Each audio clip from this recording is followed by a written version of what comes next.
You know, a lot of times the student body is tagged as apathetic, but I look at it a different way is, you know, there's 17,200 undergrads, and you're not going to get 17,200 undergrads to one specific event or passionate about one specific thing. Overall, I think my immediate response has been to just get involved.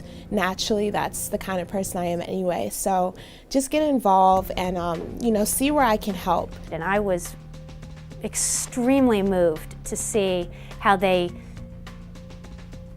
took their education and took their sense of control and what they thought they could do, and they immediately became engaged in our democracy.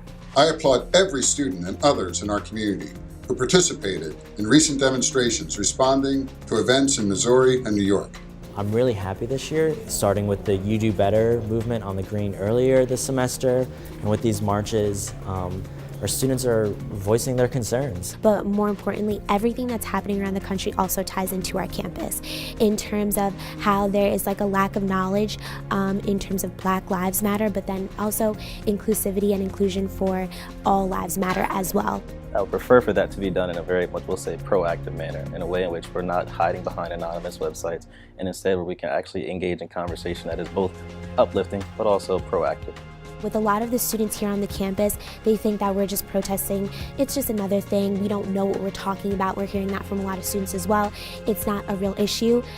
It is an issue. As a nation in general, we're always going to have a different opinion about what's going on, but I think what's really important is if you can just understand where someone else is coming from, it doesn't necessarily mean that you have to agree with them. What we can do is we can start a dialogue here on the campus, and that dialogue is that this campus is for all students to have a voice and for all students to have a knowledge of each other as well. So that's would also mean respect for each other. It's all of our university, and I think it's all of our world, and I think it's all of our issue.